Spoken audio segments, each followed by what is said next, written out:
Ladies and gentle giants, welcome back to a brand new video, this time of Tokyo Ghoul Invoke.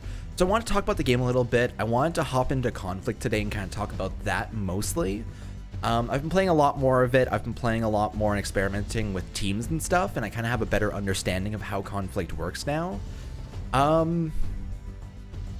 I'm not a huge fan. I'm going to talk about why I don't like it that much and why, even after understanding it, I'm still not enjoying how it works. And we're going to show off my team and kind of talk about how I've been running things. So first and foremost, my team is Kaya, Amon as my commander, and the Kaneki, Black Reaper, Rize, and LeaIsChill. Now, my Kaya is made for a... She hits a lot of different people and has a huge range because she is Ukaku. She also gains extra range ups from the Shirazu, and she has the attack up from his normal skill as well. Additionally, she also has an extra simultaneous attack, meaning, so this icon is weird. This lets characters attack two people within their range, or attack plus whatever amount they give to people inside their range. So if Kaya has two enemies in front of her, within the area in front, she could just hit both of them easily with one attack. This has been making her one of my highest DPS units inside this because she's able to go and sit back with her huge range and just destroy everyone. Oh god, I should have drank water before this. You can just destroy everyone. We also have Festival Amon, of which I've built primarily with only HP buffs, because your commander is actually your win condition for every single time that you fight inside the battles. So the only way to win is either kill the enemy, or I guess kill the enemy commander is one of the ways to win, you know what I mean. The other way to win inside Conflict is to have more HP on your leader as the battle runs out. Now, if you have a commander that can just tank all the DPS he needs to in the worlds, you probably don't need to worry about it too much if he doesn't. With 40,000 health, he typically has more health than any unit inside the game. And alongside that, his actual buff to himself, / the entire party, is a 3 times defense buff, I believe. I think that's 3 times at least, but it's a defense buff nonetheless. And what that means is when the entire enemy squad is rolling up on your commander, and you have like 10 seconds left, you pop off his defense buff, and he takes 1 damage per hit from every enemy. He has 40,000 health, and you'll still end up winning regardless. He's such a good commander as a pinch hitter to just not end up losing, and I haven't seen any units that I've been fighting that are able to get above 40,000 HP in total. Even fucking Festival Arima, or Arima Owl isn't able to get above this, so he's been a great member in terms of that.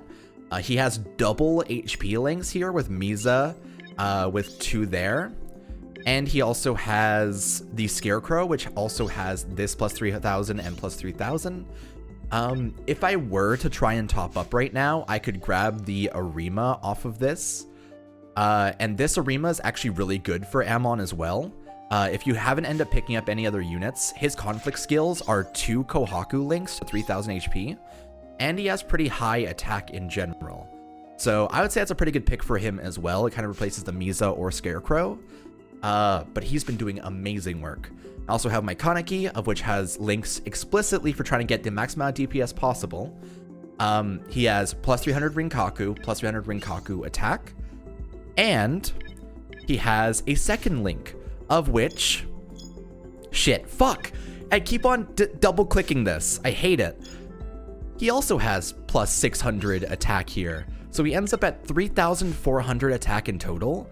And when he's alongside Kaya, or when he's behind other people that can tank, like Black Reaper, he destroys health bars really, really easily, which is super nice. We also have Black Reaper here, of which I've been using primarily just to be like a tanky type character. I just don't really have that many blues, and I really need to have someone to cover that category. Reds are a huge issue right now because of Shirazu. He has bonus HP times 300 or 3,000 per upgrade. And he has the plus 300 attack here as well on the Kaneki. So he does some pretty good work in general. I wish that his conflict stats had the neutral damage. So his normal tree has the plus 1.5 times damage to light and dark. If that was the case for his actual conflict kit, that would be amazing. However, I don't think it actually affects that. It seems like his damage doesn't go up according to that, which is unfortunate. I also have Festival Rize. So I was running Heisei before. However, my main issue is he was dying super easily. What I'm doing right here is I'm running Rize with a little bit more attack and 987 defense with a double defense link on this Urie. Did I not swap these out? These are still Kohakus. Okay, that's a Rinkaku. I didn't swap out the Urie, apparently. Well, hey, let's do that right now. Who has a good Rinkaku link? Not you. Rinkaku link? Ukaku. Okay. I know the kanji now for it, luckily, so I'm able to kind of traverse that. That's a Rinkaku, but it's crit up. What else is here? That's Rinkaku. That's an Ukaku. Ryoko, what do you have? That's a Kohaku. Rize. That's a... God, another crit one, though. Okay, I'm gonna toss this Hinami onto Rize for now. Well, just because it's better than having the Urie. I didn't realize I still had him on there. It was from when I had the Heisei equipped and I had the Kohakus still going. But that's a lot better of a build. There you go, Rize. And I also have Arima Ixa here because his defense is actually really, really solid. And he's able to synergize really well with other Kohakus. There's so many fucking dispatches in this game. And I don't know why that synergize with Ukakus and Kohakus. We have like no Rinkakus, and we have almost no Bikakus. Granted, there's not many people that actually have Bikakus in general, but it's so weird how stacked it is. I didn't realize just how rough it was until now. But I have the Tsukiyama on here for some extra defense, and I also have the Roma for some extra HP. So he's kind of been my tanky dark unit if I need to have that, and I have the Kaneki behind if I need that. Great team there as well. What we're going to do today, I wanted to hop into conflict. We'll use this team and just kind of relax with it.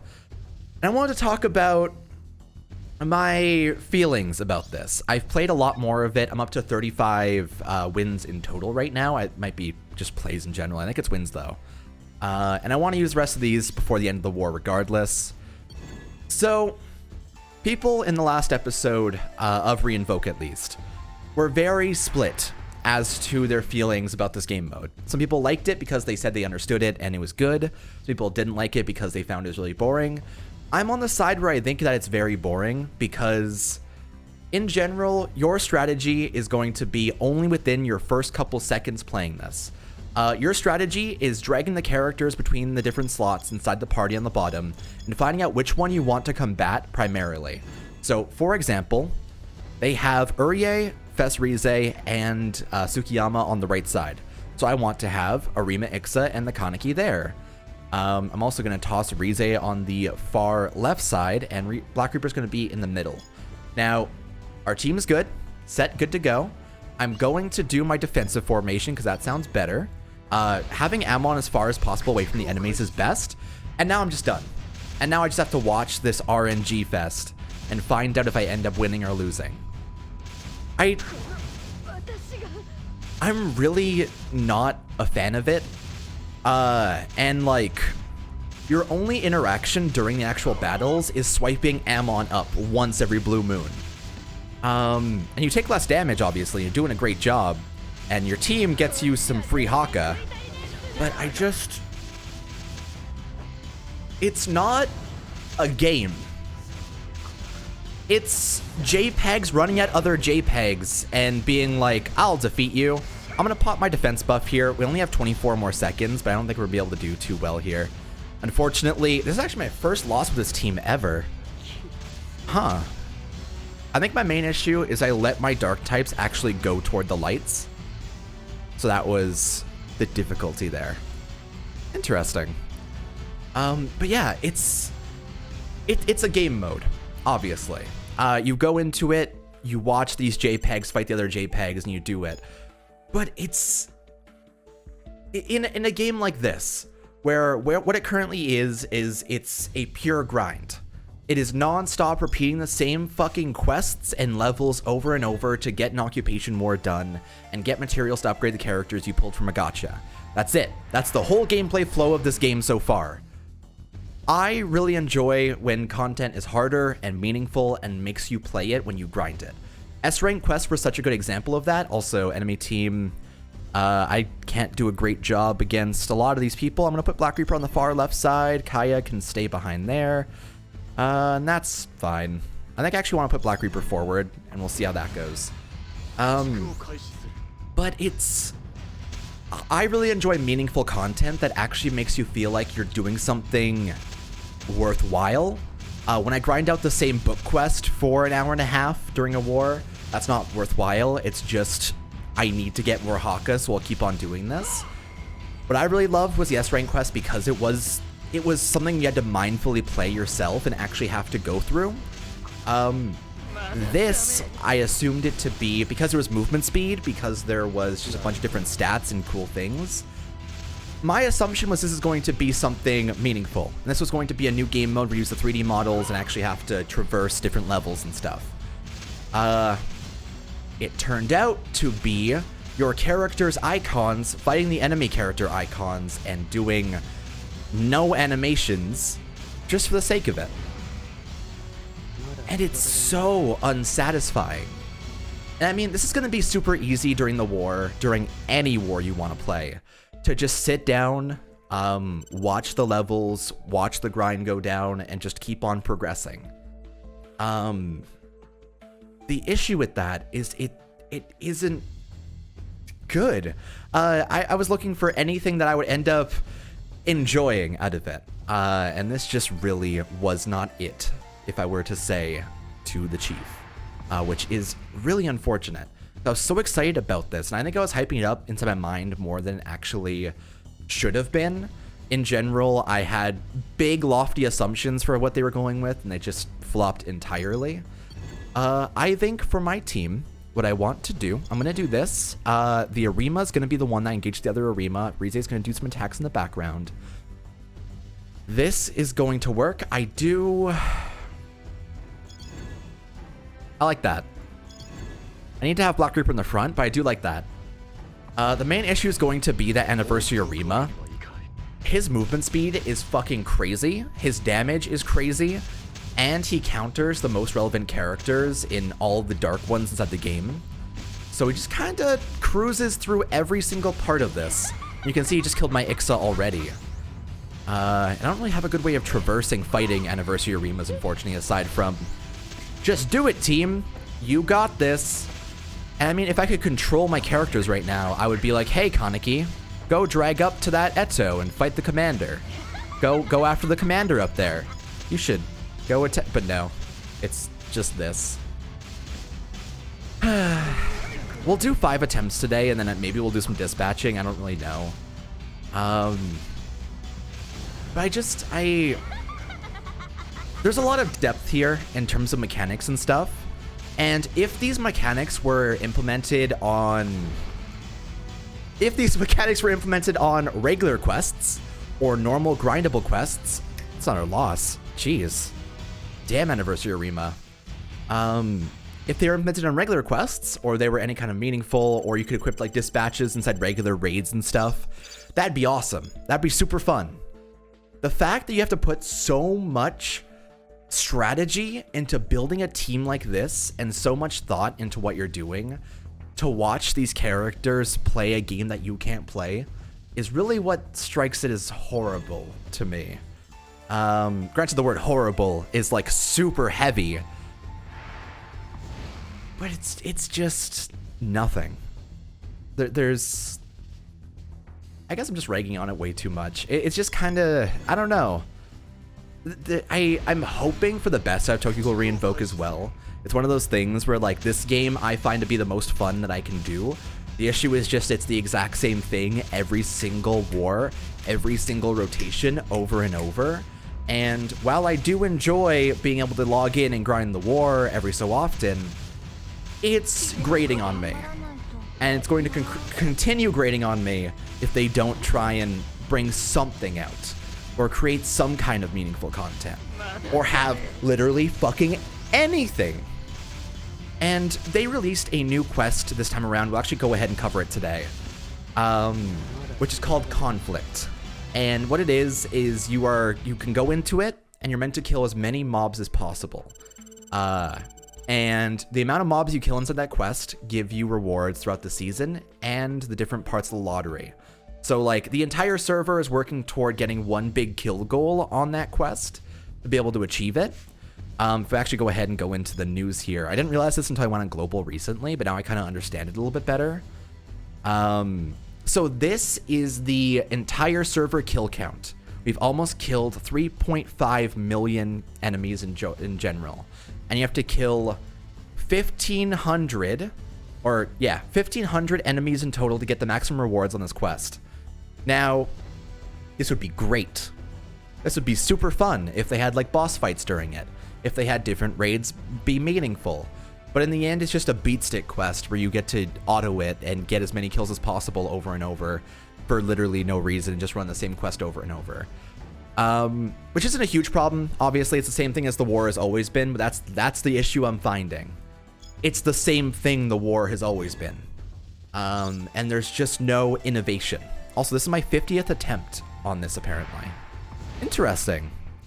I guess I've done 50 of these souls in general. I'm going to swap Black Reaper to there. Anniversary's Rima is going to kick my ass, actually. God, I need to fucking get a red. Oh, I need to get a red so bad. Green is such a problem for me. Okay. I think what I'm going to do, I'm going to put Ixa on this side. I'm going to put Black Reaper on the far right side. I'm going to put Black Reaper to engage with the Anniversary Rima to be able to tank past him and hope for the best. We need Mykoniki to take down the Eto before the Black Reaper kills him. That is going to be the win condition here. All right. You got this, team. Eto, you got this. I'm watching it. Oh, God. He's being destroyed from all three sides, dude. No. No. He's getting hit. Okay. Our defense buff is going to be up. Kaniki's charge on the enemy team, the commander, isn't that great, so we will be able to get a little bit more momentum before he's able to, luckily. I think that Amon is an S- charge, while this Kaneki is an A, so all in all, not too bad. We're pushing him back. We actually got the Black Reaper down with the Kaneki, so that's fantastic. I think that Black Reaper is a fantastic answer to Anniversary Rima. Like, he did a lot of work there. And in the end, our main goal here, regardless, is stalling. It's surviving as long as possible before we get hit, just to be able to get the commander done and good to go. Anniversary Rima just hit us for like a couple of hits, but we're fine, right? It's percentage based. It's percentage based. It's percentage based. No. I just learned that. Fuck.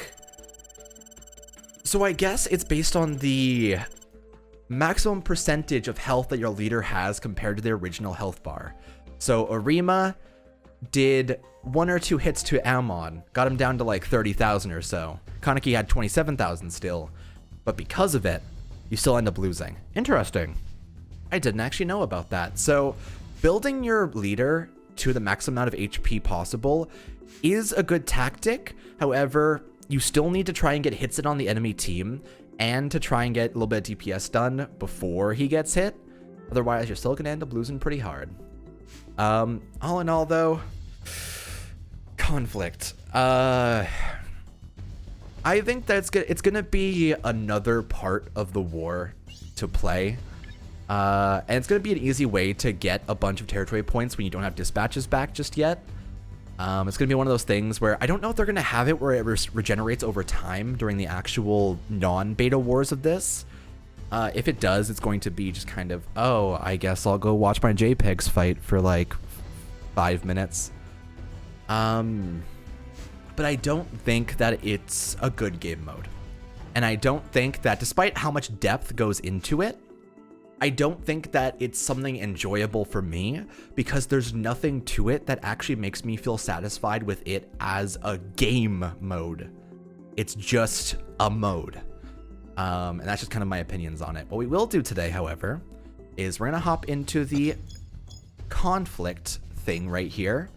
I just wanted to do the quest a little bit regardless today. You just get a bunch of rewards off of it anyway. You know what? we're going to use a team of fun characters. So we'll use the Kaneki in the middle row just because that's a good way of going about it. I'm going to use the Kanai I got off of step 4 of the Arima banner. I'm going to use Misa, which I haven't ended up trying out just yet. Is there anyone else I got recently? Juzo sounds like a good plan right now. Who else have I not touched for a while? Like, who here have I never played as, even once? I don't know, man. I've kind of experimented a lot with different characters here. You know what? I'm gonna play with the one-eyed eye patch Kaneki. I never actually leveled him up, unfortunately. But we'll take him anyway. I actually pulled him recently inside a ticket, and I do want to max him out. He seemed like it might be a fun one to just try a casual raid with. However, we do it. So, all in all, I care mostly about getting Misa and Kanai skills off, so we're going to try and go for that. I guess I'll awaken Kaneki. He's going to be just our defender when we're trying to use the other two. Break? Good stuff. Alright, so Kanai, go for it. Borg it. Good stuff. Only one hit, so it's kind of lame, but that's okay. We live on. And we get the break again. I'll take it. But I haven't used Misa at all since I pulled her. I like her model a lot. Her actual, like, 3 blades looks really cool. Is she an AoE unit? Let's find out. Good stuff. Alrighty, and we're gonna go ahead and just get some extra work done here. Here we go. Go, Kanai. Good stuff. She does like no damage, unfortunately, but we'll take it. Alrighty, so that's done. We'll attack a few more with Juzo, and we're good. So, this is the quest. This quest seems to have been made entirely just for autoing, and I've run it a few times already. I've kind of played it in my own free time, and it exists. It's just the beat stick, keep on going type of thing. Also, Kaneki, whip it, go. Dude, Kaneki's actual defense buff and attack decrease is fucking crazy. I tried out a quest earlier today with the LeaIsChill raid. And you know, certain characters are known for having bad defenses. Kaya, other characters. The main thing is Kaya is known for dying super easily. However, Kaneki with his buff and the debuff to the enemy team, I was able to auto that raid on tier 3 and not really care that much, which is super weird to me. What it's going to end up doing is it's going to make it a lot easier for trying to get the grinding done on just random tickets. I can just hop into any raid and auto it just off the bat and just be good to go from now on. I've kind of been lacking inside touching the raids ever, use my souls ever because of that, so it's good stuff. And we are going to do here, we're going to use Misa to get a slight slash. The Do Ahos are all here. So I'm going to use Juzo here. I want to get the skill of Kaneki off, low-key. I want to see what it's all about. I haven't seen his animation, I don't think, in a while. So I'm going to do this. Swap into Misa. Swap into Kaneki again. And I guess... Here's what I'm going to do. I'm going to attack all the way. My cat wants to be let in.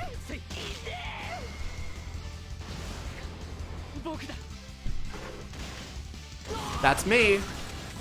Alright, and now Kaneki is able to go in. He gets a break. And he uses his mask to go like, wow, so cool. Crack it. And he does no damage. That's okay. We're living. Trust me. This Kaneki is able to get his skill pretty easily regardless. And that's it. That's the whole quest. That's all of the meaning you'll find inside it. And it's a 3-week war. Certainly. Now, granted, I've seen this compared to other games such as Naruto Blazing and their anniversaries and how they celebrate.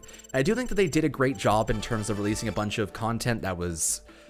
They released 2 new units that were absolutely incredible, beautiful, fantastic rates, great banners, happy with it. It does cost a lot at 700 Haka in total for both of them, but granted, they're both fucking broken and stupidly good, so it's reasonable if they split the banners between the two. The issue is just there's still no content here, and Conflict is new and fun, but it is just sitting. So I'm gonna keep on playing Invoke, obviously. I'm currently still generally on track for this season. I'm currently at 18 million. I've kind of been lacking in terms of grinding for the most part. I've kind of been sitting back and relaxing a little bit, but I want to get up to 25 million by the end of today. That's gonna be my goal.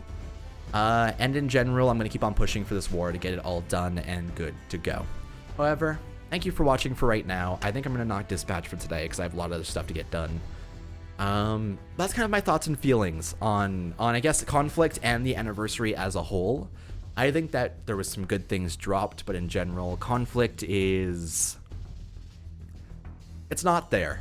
And it's not a game mode, it's JPEGs chasing other JPEGs, which isn't my personal... I don't enjoy that. However, thank you so much for watching. I really do love making Re-Invoke videos. If you enjoy them, you should hit that like button. You know, like a good YouTuber should say. You should hit it. And I appreciate everyone for just kind of relaxing around. There's been a lot of support recently inside these episodes and stuff, and it's been really nice. We're kind of getting this community together, and it's been feeling so much more connected recently. I don't know if it's just me and my mental state and like just generally coming out of my shell more, but it's been so just enjoyable to be part of this community, and I appreciate just generally you guys being around. However, I'm gonna stop being the goofiest gay in the world.